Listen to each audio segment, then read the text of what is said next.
ప్రేమ, యేసుని ప్రేమ.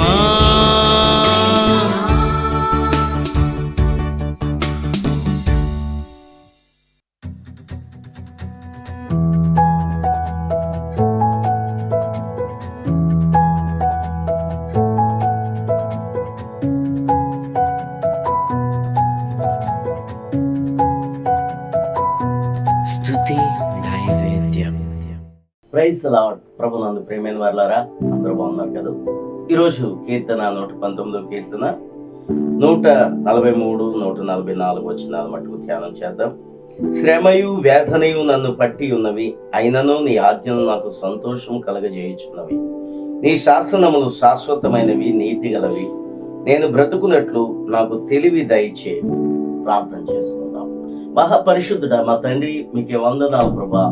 మీకే మహిమ గ్రంథను ఆరోపిస్తున్నాం. నీ కృప మా మీద ఉంచి మమ్మల్ని నడిపిస్తున్నాం. నీ కృపలో మమ్మల్ని జ్ఞాపకం చేసుకోండి. ఇదిగో దేవా, నీ వాక్యాన్ని బట్టి మా జీవితాన్ని సరి చేసుకుని నీలో నడిచే జ్ఞానమును అనుగ్రహించమని యేసు నామమున ప్రార్థన చేయుచున్నాం తండ్రి. ఆమేన్.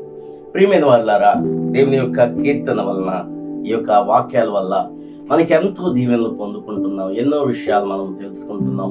దేవుని ధర్మశాస్త్రానికి దైవ భక్తులు ఎంత విలువనిస్తున్నారో, దేవుని యొక్క మాటకు ఎంతగా విధేయత చూపించి వారి జీవితాలను సరి చేసుకొని భక్తి జీవితంలో నడిచారో, ఈ విషయాలు మనం గ్రహించడం వల్ల మనం కూడా విశ్వాసంలో చక్కగా ఆ భక్తులను పోలి మనం కూడా నడుచుకోగలుగుతాం.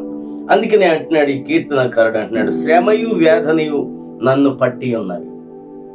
నిజమే, భక్తి చేస్తే శ్రమలు రావా, కష్టాలు రావా, బాధలు రావా, అనారోగ్యాలు రావా అని చాలా మంది అనుకుంటారు.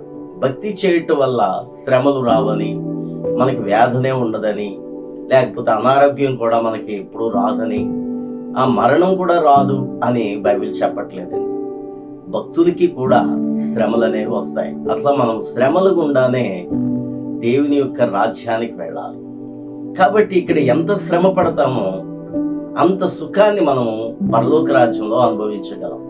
శాశ్వతమైన సుఖాలు పొందుకోవాలంటే ఈ భూలోకంలో, లేకపోతే ఈ భూమి మీద మనం నివసిస్తున్నప్పుడు కొద్ది శ్రమలు, కొద్ది వేదనలు, కొద్ది బాధలు, కొద్దిగా అనారోగ్యాలు, ఇవన్నీ మనకు కలుగుతాయి. కాబట్టి శ్రమలు రావు, శ్రమలు రాకూడదు అని భక్తి పరులు అనుకోకూడదు. దేవుని యందు విశ్వాసం ఉంచిన వారికి ఎన్నో శ్రమలు వచ్చినాయి. ఆ శ్రమలను జయిస్తూ ముందుకు వెళ్ళటమే విశ్వాస జీవితం. కాబట్టి శ్రమయు వ్యాధినియు నన్ను పట్టి ఉన్నవి అని చెప్తూ ఏమంటున్నాడంటే అయినను. చూసారండి, చక్కని మాట. ఇలాంటి బాధలు, వేదనలు, శోధనలు ఎన్నో వస్తున్నా ప్రభువా నీ ఆజ్ఞలు నాకు సంతోషం కలగజేయుచున్నవి. హల్లెలూయా. భక్తిలో ఎదిగే వారికి, ఆత్మీయ శిఖరాలను ఎక్కే వారికి ఈ అనుభవం ఉంటుంది. ఎన్ని శ్రమలు వచ్చినా దేవునిలో మనకి సంతోషం కలుగుతుంది. దేవుని యొక్క ఆజ్ఞలను ఇంకా పాటిస్తున్నప్పుడు కష్టాలు, బాధలు వస్తున్నా మనకి ఈ ఆనందం కలుగుతుంది. హల్లెలూయా. నీ ఆజ్ఞలు నాకు సంతోషాన్ని కలగజేయుచున్నాయి ప్రభు అంటున్నాడు. అంతే అండి, చాలా మందికి కష్టాలు ఉన్నవాళ్లే ఎక్కువ ప్రార్థన చేస్తూ ఉంటుంటారు, లేకపోతే ఎక్కువ భక్తి చేసిన వాడికే కష్టాలు వస్తూ ఉంటుంటాయి.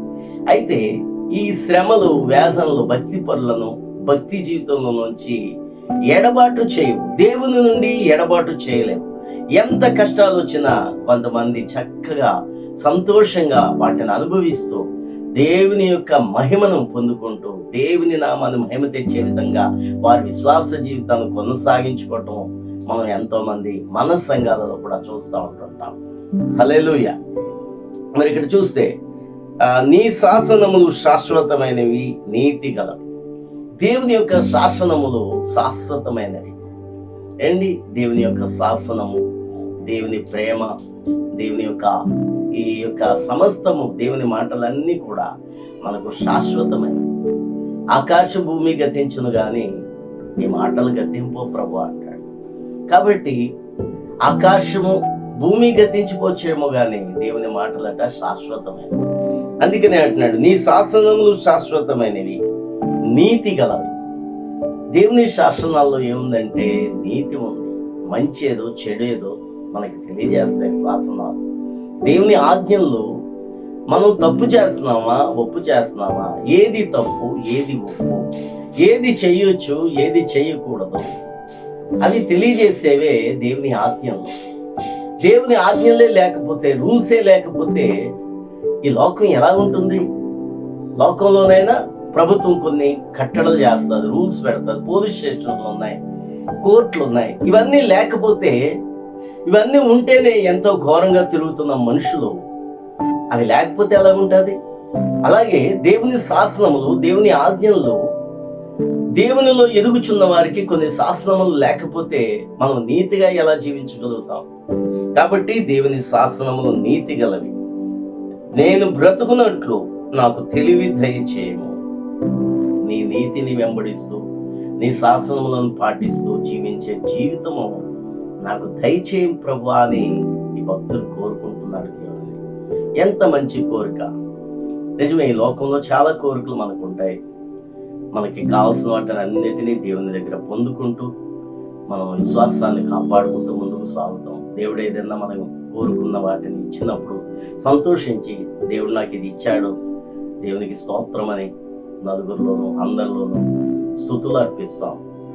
అయితే నీతితో నడవటానికి, దేవుని శాసనాల్ని పాటించడానికి మన బ్రతుకును దేవునికి అప్పగించాలి. నా బ్రతుకులో నీ నీతిని అవలంబిస్తూ, నీ శాసనములను పాటిస్తూ జీవించే జీవితం నాకు కావాలి అని దేవుణ్ణి అడగటం అనేది మనం ఇక్కడ నేర్చుకుంటున్నాం. హల్లెలూయా. కాబట్టి ఎంత మంచి గొప్ప దేవుడు మన దేవుడు.